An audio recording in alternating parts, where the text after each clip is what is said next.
আজকে আমরা খুব সহজ একটা গল্প শুনব, কিন্তু এই সহজ গল্পের মধ্যেই কিন্তু লুকিয়ে আছে একটা গভীর শিক্ষা।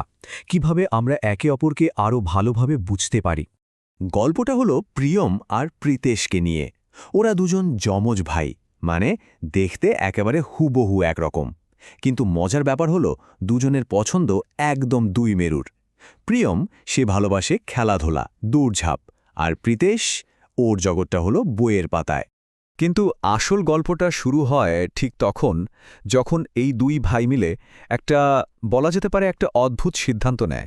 কি সেই সিদ্ধান্ত? চলুন দেখা যাক। ওরা ঠিক করল কি, চলো একদিনের জন্য আমরা একে অপরের জীবনটা বেঁচে দেখি।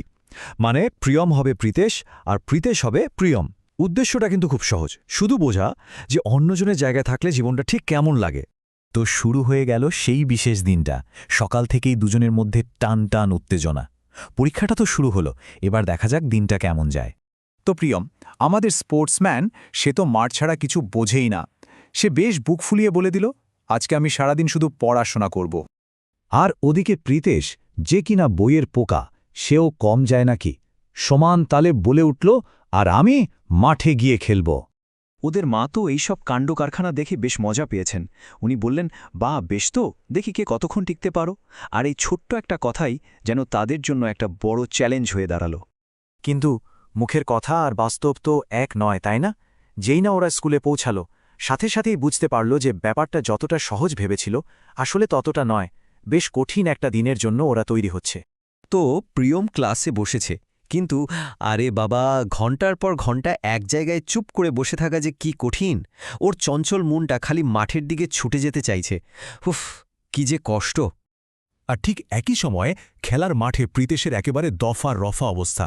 ও তো ভাবতেই পারেনি যে খেলাধুলা করতে এত কষ্ট হয়। দৌড়াদৌড়ি, লাফালাফি, আরে বাবা, এ তো রীতিমতো যুদ্ধের সামিল।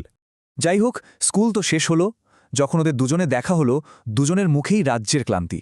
কিন্তু ক্লান্তির থেকেও বড় ব্যাপার যেটা ছিল, সেটা হলো একে অপরের জন্য একটা নতুন সম্মান। ওরা বুঝতে পারছিল যে অন্যের কাজটা আসলেই সহজ না। বাড়ি ফেরার পর সারাদিনের এই অভিজ্ঞতাটা যেন একটা অন্য মাত্রা পেল।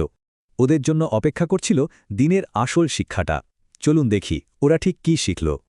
ওদের মা কিন্তু খুব সহজ একটা প্রশ্ন করলেন, কিন্তু এই সহজ প্রশ্নের উত্তরটাই ছিল এই গল্পের সারমর্ম। উনি জিজ্ঞাসা করলেন, কিরে, আজ কি শিখলি তোরা? প্রিয়ম আর কোনো দ্বিধা না রেখেই বলল, মা, অন্যের কাজকে দূর থেকে দেখে ছোট ভাবা বা সহজ ভাবাটা ঠিক না। এটা যে কত বড় ভুল তা আজ বুঝতে পেরেছি। প্রীতেশও সাথে সাথে যোগ করল, হ্যাঁ, আর আমি বুঝেছি যে প্রত্যেকের পছন্দের পেছনে, প্রত্যেকের কাজের পেছনেই একটা অন্যরকম পরিশ্রম আর ভালোবাসা থাকে। মানে বুঝলেন তো, ওরা বুঝতে পারল যে ওদের পছন্দ আলাদা হলেও ওরা দুজন একসাথেই সেরা। কারণ এই একদিনের অভিজ্ঞতা ওদেরকে একে অপরকে বুঝতে শিখিয়েছে, আর এই বোঝাপড়াই ওদের সম্পর্কটাকে আরও অনেক মজবুত করে দিল। আসলে সত্যিকারের বোঝাপড়াটা তো তখনই আসে যখন আমরা নিজেকে অন্যের জায়গায় বসিয়ে ভাবতে পারি। আর এটাই হলো এই গল্পের সবচেয়ে বড় শিক্ষা।